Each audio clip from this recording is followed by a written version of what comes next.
And so if I want to be approachable, I have to ask myself, well, how do I react right now? It's not very approachable. People are afraid to come up to me. I got to change that. Okay, what should I do about it? How should I change it?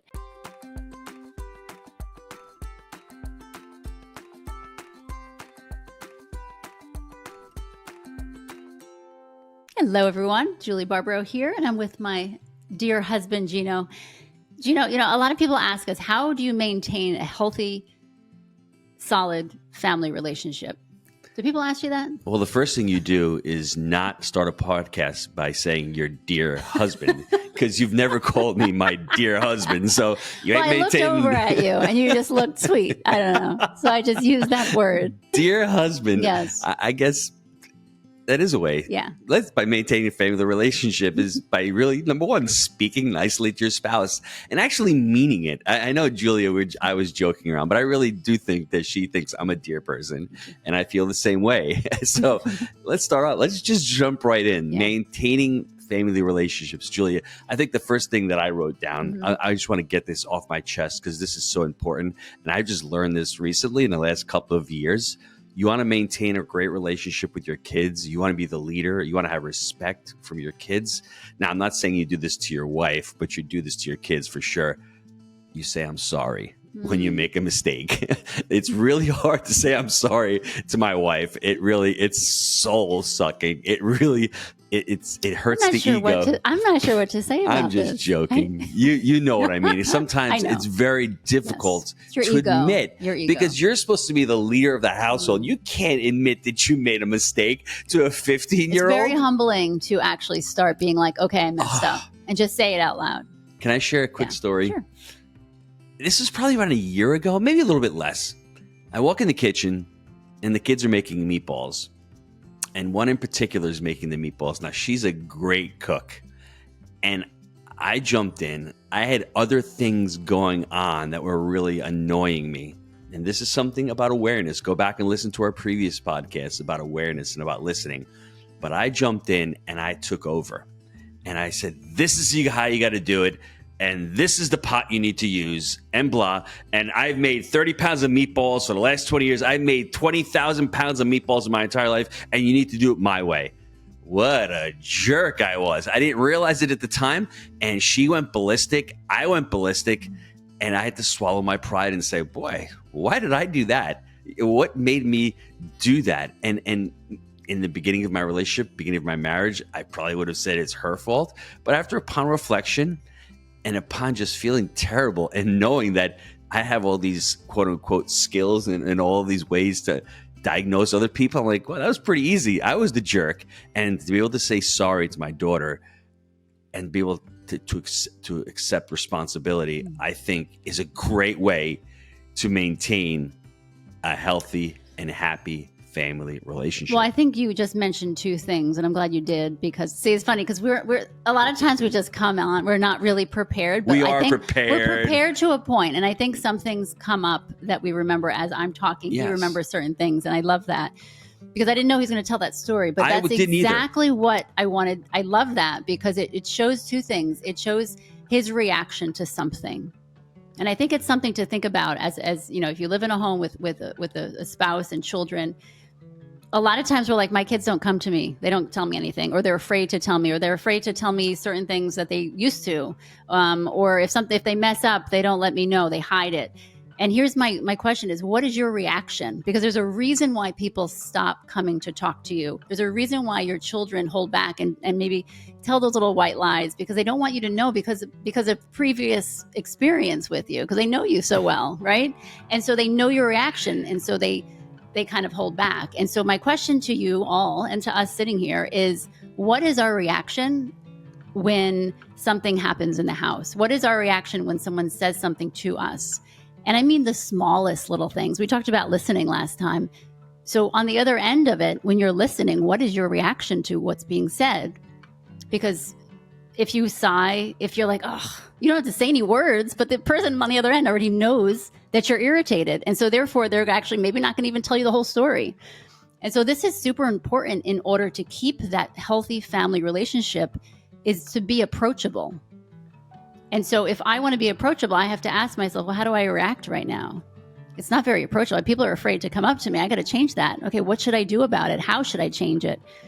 And that's something to think about. Like my husband said, he looking back at that story, realized that he approached the situation with he was irritated. He was irritated that it wasn't done his way. So this is how we usually work with the situation. It's like, okay, this is what I did. Here's what I should have done. Here's what I could have done. Because when the next time it happens, this is what I'll do. And it's going to happen the next time. So my question to you, a little coaching moment, what could you have done differently?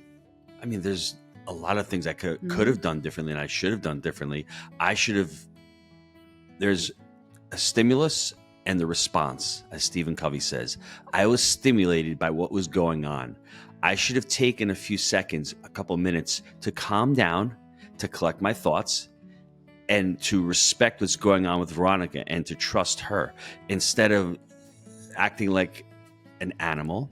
And I'm not talking about I'm talking about like that base instinct where you just overreact right away. So understanding that the stimulus was I got stimulated, but it wasn't only just because of her. It was having a rough day at work, coming home. It's an embarrassing story to tell, but it happens to everybody and it happens everywhere. And I'm speaking from the male perspective. The other thing you can do and you see how I avoided her coaching question? I did, but I didn't want to. I didn't really want to go there. I can see that. I mean, we could spend 20 minutes on it, and I think basically when you're looking at that, the word triggered comes up. Yeah. Well, she triggered me.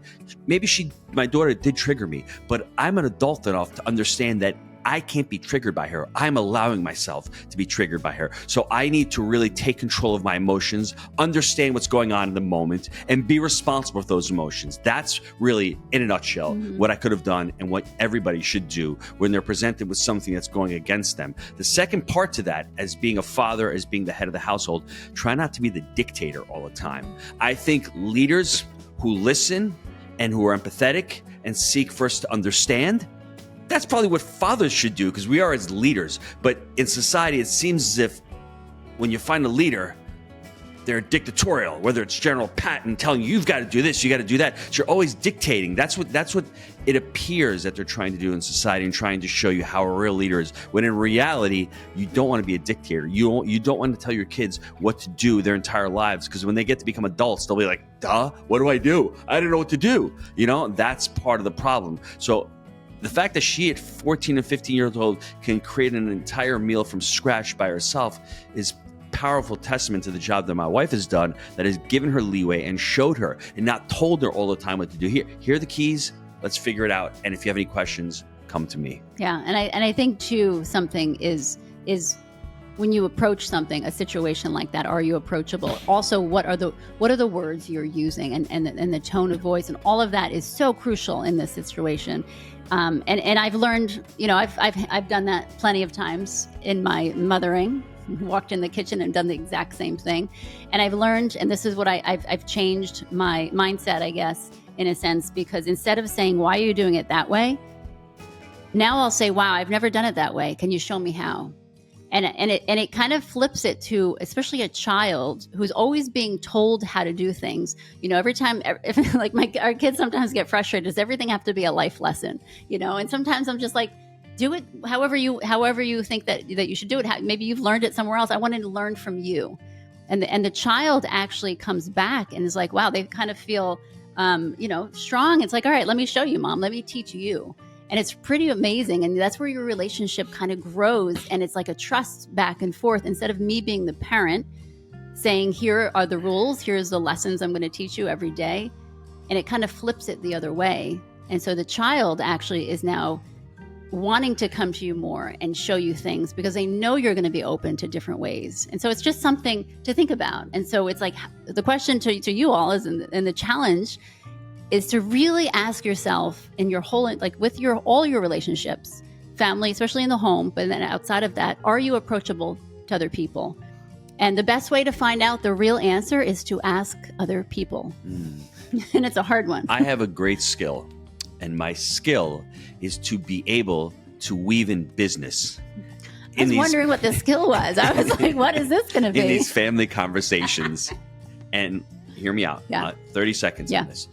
When you're a leader in the business world, You have your employees, team members coming to you with problems. Don't let them come to you with problems. Let them come to you with solutions. Well, Q2, leads are down 10%. That's the problem. What's the solution? Oh, we need to run more ads. We need to become more creative with our marketing. We need to hire another marketing manager. And it's the same thing with the kids. If kids come with problems, ask them, what would you do? And get their input. Mm-hmm. That's how you create great relationships with your family members and continue to build them up and include them. You know, a child who is not heard, a child who is alone, that's what they crave, our attention. They crave to want to belong to the family unit. Mm-hmm. I think that's ultimately what they want. Listen, it's great for these experiences to spend money on the kids. We're going to work because we think we're going to work for them. But at the end of the day, all Laura wants to do is to take a bath and play Barbies. That's the reality. You know, Sophia wants to go for a walk at nighttime and hang out. Veronica wants to cook. They all just want to spend time with you. And they want to be heard and to be understood. And if you can do that, I think that's one of the keys, in my personal opinion, of creating and maintaining an amazing family relationship. Yeah, no, Gina, I agree with you. And I love that wrap up that you just did. And so I'm going to repeat the challenge because I didn't get my second one in. So my challenge is to you is, are you approachable? If you are, keep it up. Maybe you can ask yourself, how can you do it more? If you are not, that's okay, because we've all been there and there are still times that we are there. What can you do about it? And it does hurt some of you, right? It does hurt when you're not approachable and you're kind of in denial.